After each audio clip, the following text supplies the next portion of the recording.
Oh, hey, welcome back, fellow shop rats. Today we're back on the 26 Oakland, and we got to take a pretty good step back because we've had some issues with the car getting a bit warm. The radiator leaks, and we just decided that it's time to get that radiator cleaned out real good, put a temperature gauge in, uh, fix the leaks in the radiator and stuff like that. So Dad'll be here in a little bit. In the meantime, I'm going to get some stuff cleaned up here around the shop, and we'll be right on that car right after the intro. So stick around. You don't want to miss it. This is My Car's Shop. Well, that's certainly a good start. Got a lot of stuff put away and cleaned up, and still a lot more to do, but Dad's here and we're ready to rock and roll. So the first thing we're going to do is get the coolant drained out of this thing and begin the process of removing the radiator.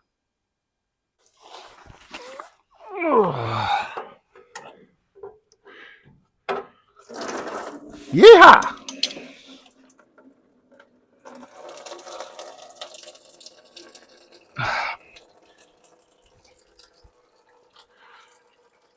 That's going to take a while. Okay, so you got the crossbar out. The antifreeze is now drained. So the next step is to get the hood off, which means we have to loosen this rod so we can tip the radiator forward. Okay. I think that's just a 1/2 inch. So, as I recall, you had the privilege of doing that last time.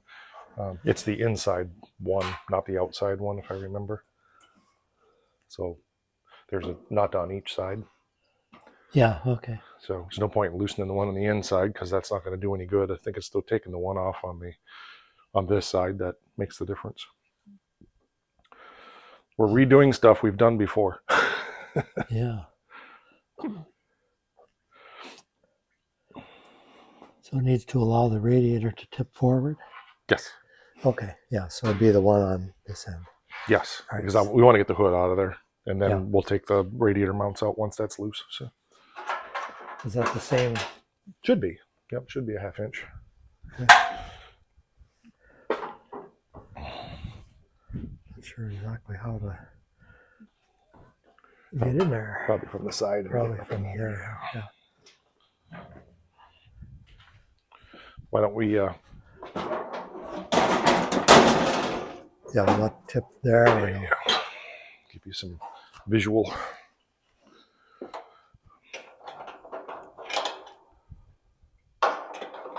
As I recall, I don't think we took that out. We just took the bolt off and left the rod in place, if I remember right. That nut on the inside would be the same, right? Should be. Yep. Okay, then it needs to be a little bigger. Oh, that's 1/2 inch. Okay. All right. Sorry. That's all right. I knew that. I thought those other ones were 1/2 inch and they weren't, and so I still had 1/2 in my head. There you go. I don't know if you need 2, but take 2. They're small. Yeah.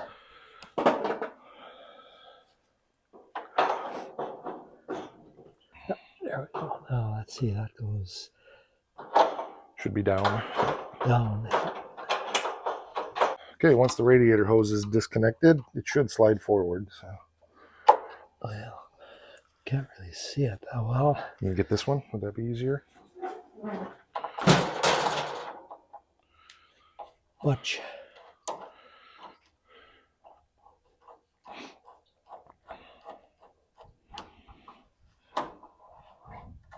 Okay.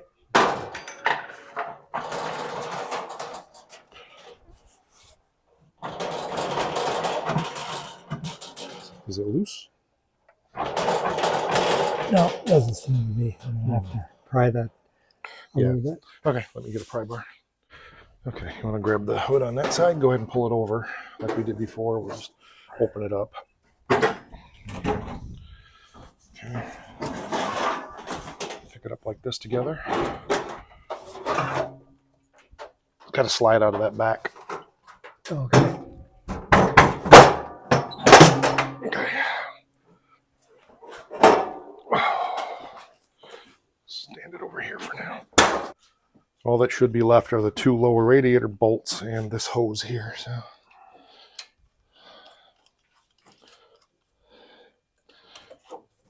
I don't remember exactly how we got that in there, but I don't recall that it was easy. Guess we probably have it on video somewhere.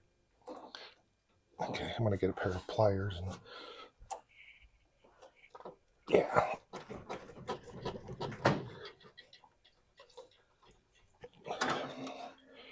You got me that orange pry bar over there. It's on the chair. Oh, I got it. Never mind. Yeah, I don't need it. I got it. Wouldn't get it to break loose at first, but it finally did. Okay, good. It's off. Okay. Yeah, I remember that was a bugger to get on there. Where are the 2 bolts? I don't remember. Oh, I remember all too well. You had to hold the socket from the top side, and I had to be underneath, and there was a lot of refrained cussing going on. Okay.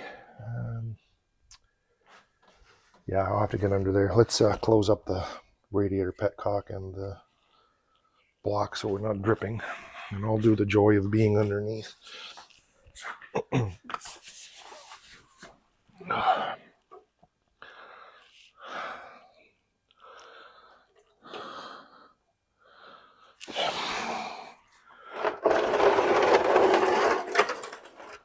Oh, okay. Well, they're not as bad as I remembered.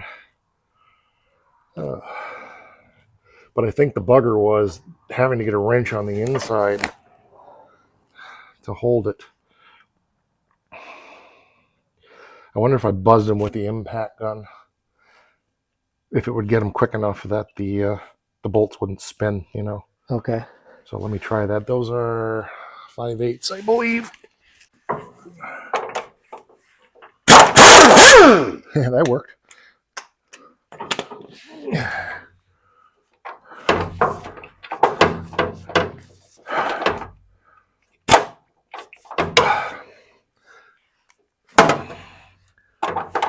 Well, come on. That also worked. Amazing. And, oh yes, the bolts have to be up out of there because you can't get it out of the crank. That stupid hand crank situation. Unless we can push that in. Probably not. Oh, yes we can. Can you hold that in while I pick up? Yeah. Try it.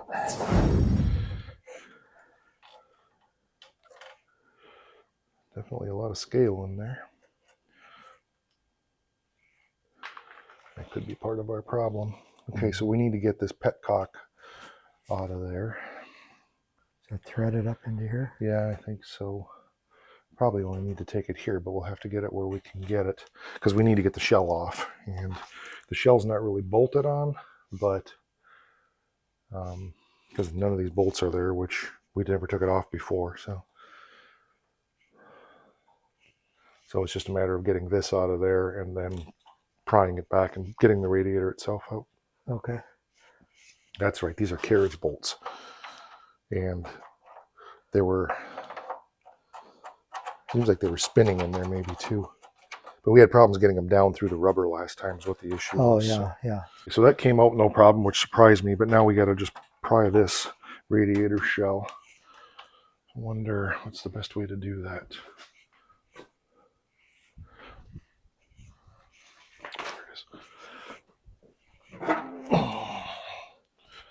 And this will have to come up on the bottom because of this piece here, right? Yeah, it's got to come down out of these two. Oh, got to come out of there too. Okay. You want to try one side, then the other? Or? I think it's kind of got to do it all at once. Oh. So.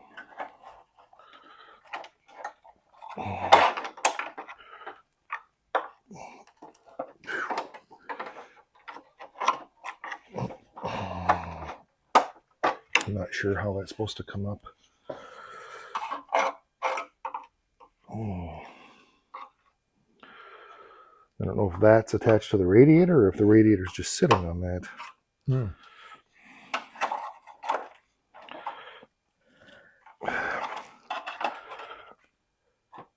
Just going to have to kind of stretch that shell back, I guess. And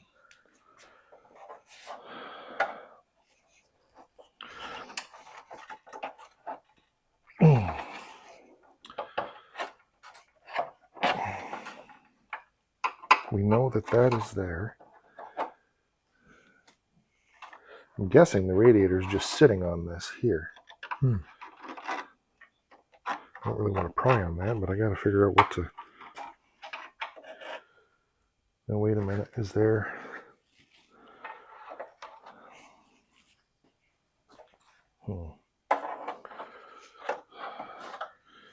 There's pins that go down in here. I don't know what those are. You see there's right there? There's a pin. Yeah.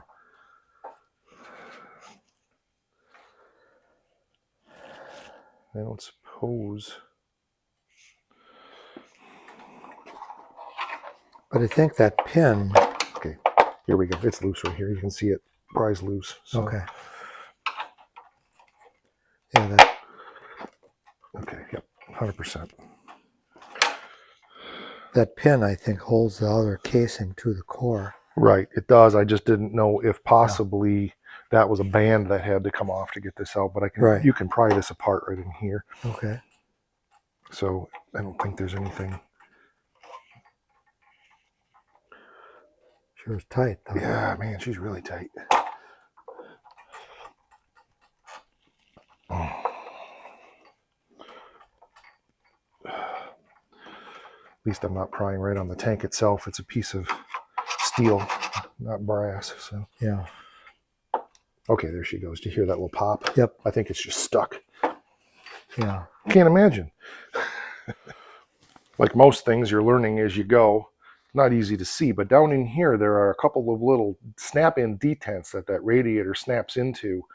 It took us a while to figure it out. I was just thinking about calling Wayne, but they're bent, and then there's little slots that these pop into. So we need to get a couple of small pry bars and gently release those detents so that pops out of the shell frame in here. So yeah, you can't really see them, but trust me, they're right there. We'll show you when we get it out. That'll be the easiest way. Okay, if you pry in here and I'll pry in here, we should be able to release those. Okay, there we go, just like that. Oh, here's the detents you're Yep, talking about right exactly. there. They drop in a slot, huh? Yep. Okay. Okay, we're coming out. It's got to come down now. That is one heavy tank. Oh my goodness. There we go. All right. Take that. Can you pull that shell out of there?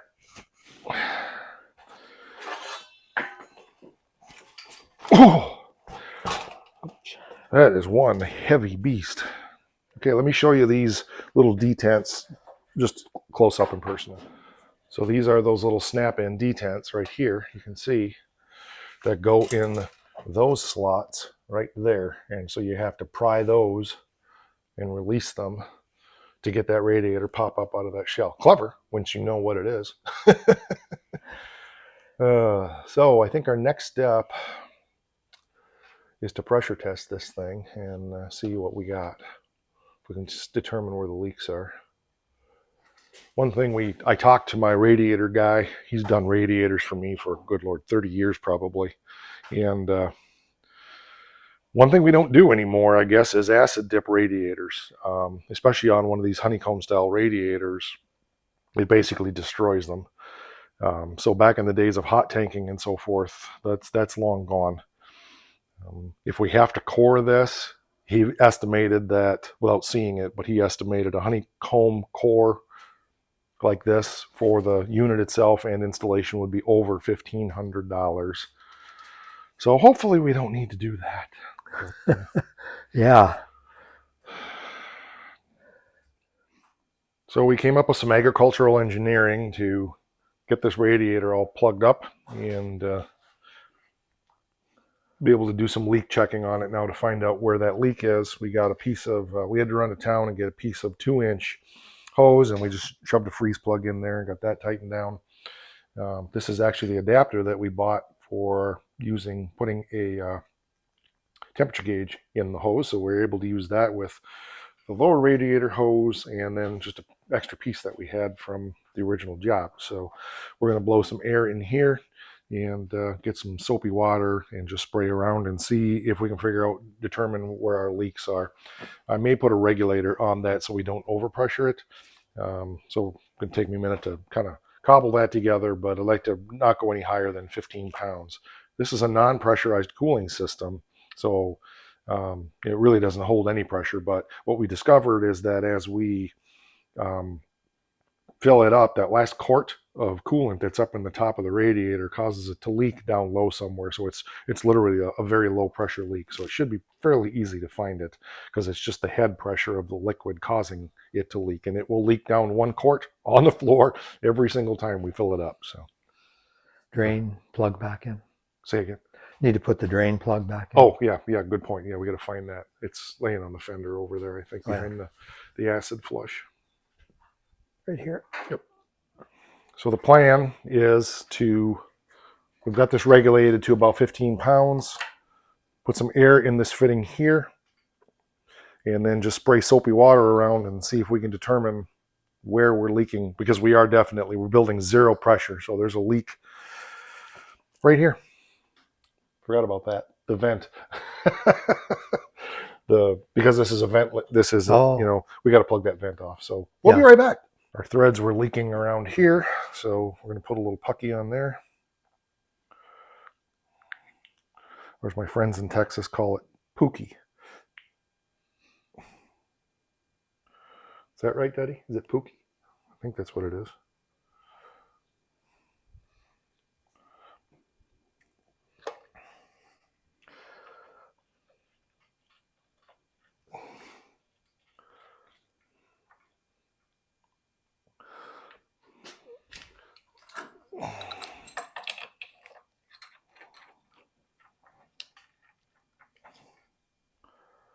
Okay, let's see if that sealed it.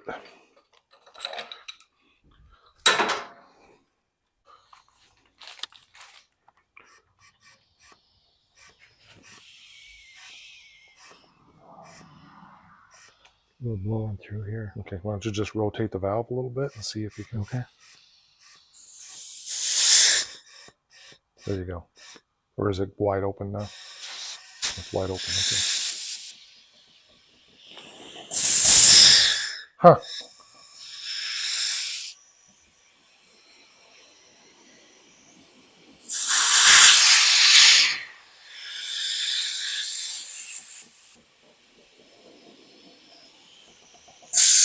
We may have found our leak.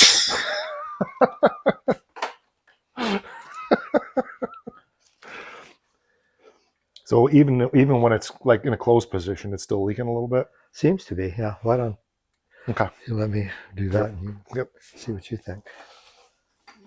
Just shove this in here, right? Yep, just hold it tight.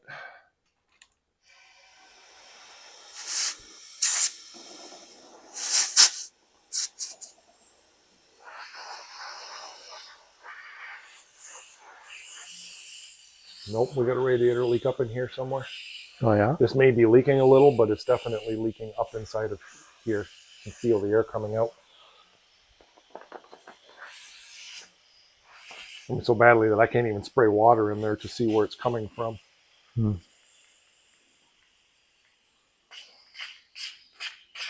So the bottom tank, or whatever you'd call it, huh? Yeah, go ahead and give me a little.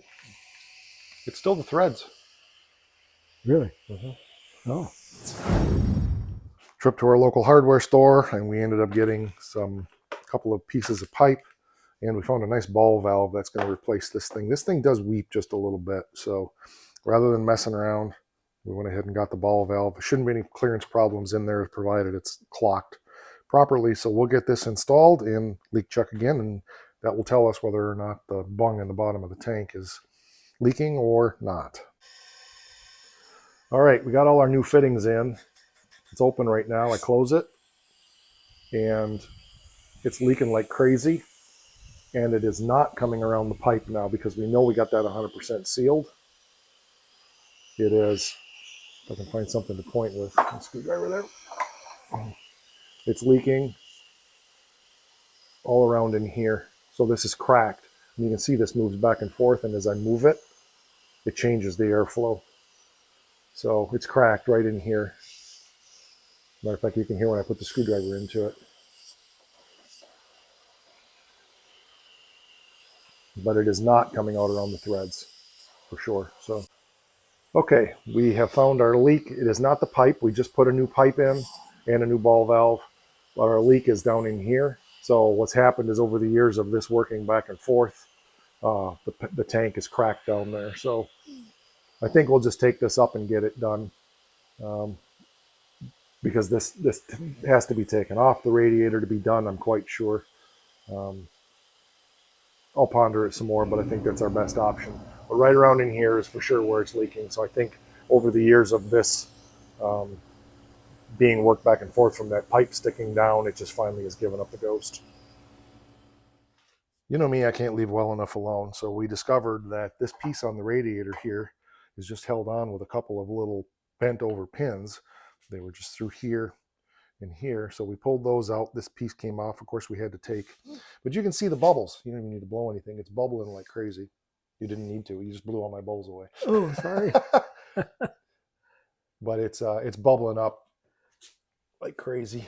So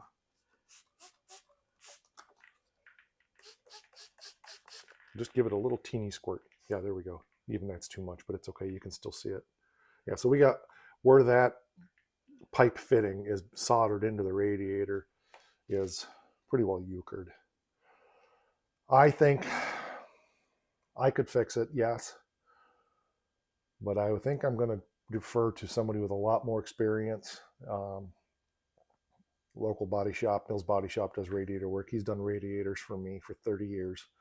And I think I'm going to defer to him on this one because he'll probably know some tricks to make that even better. The other thing that bothers me is this is pushed in here, which means that the gap between this hole here and this fitting is very small. So it may need to be cut off and a new piece put on there completely. We'll just let him make that call. I trust his work. He's done numerous radiators for me over the years, including custom work. So the other thing that we're doing while we're at it, we're going to flush the block out and give it an acid clean. But something I've seen on cars of this era is the water pump will go around and around and around, but because of the age of the car, the actual veins on the water pump are rusted off, and so it's really not circulating water. So while we're here, we're going to check that. I actually didn't think of that when we were working on it before, so Dad's just pulling the fan off, and we'll pull the belt off, and we'll take the second, pull that water pump out of there and see what we've got. If I remember right, we just have to, oh, this is split. And you just take that front half of that pulley off, and the belt will come right off. It's probably a 7/16 is my guess, but maybe not. Yep, okay. Yep. Okay, you can pop the belt off. Just pull it on the bottom. Yep. So we pulled the front of the pulley off because it bolts on there.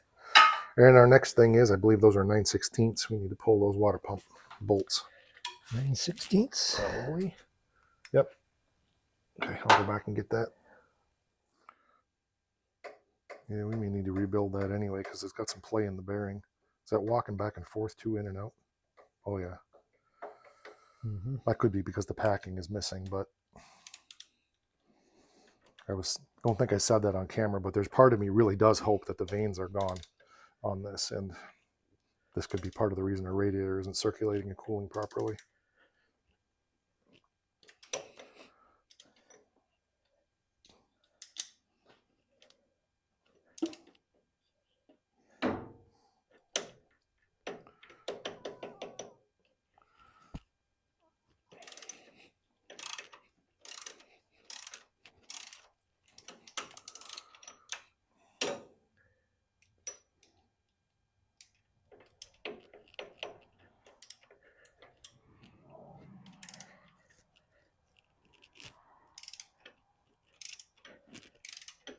Very good. None of them snapped off.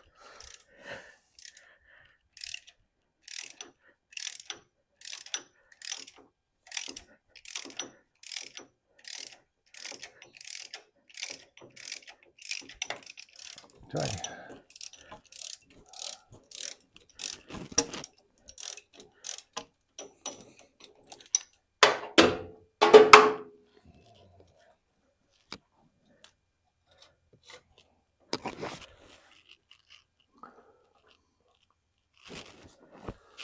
Well, we still have fins. Yep. However, the amount of play in there.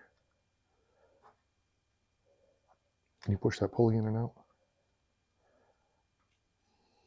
You just see what kind of end play we have this way. I want to see what the clearance is between the housing and the... Yeah, that could be an issue. Okay. So would that allow for bypass? Yes, it should be tighter than that. It should be more like down in here, so long as it's not scraping. Yeah. So that, what will happen is it will cavitate the pump. It will cavitate the pump with that, having that gap in there. Now there's a spec on that, I'm sure, but we'll have to. We probably need to pull this apart while we're here and go ahead and change the bearings and the packing in it. So it's probably a good exercise, even though this looks like it's still okay. We'll have to look in the book and find out if they're supposed to be, if the fins are supposed to be bigger also. I don't think so, but it's worth looking at. So they look pretty uniform. So. Yeah. But like on some of them I've seen, this whole thing's just gone. So. Oh. So why the notch there? I don't know. Probably worth asking Wayne a question about a pump. Just, maybe he has them rebuilt for a price that it's not worth messing with. Yeah. Okay. Okay, I'll give him a call this week. Alrighty.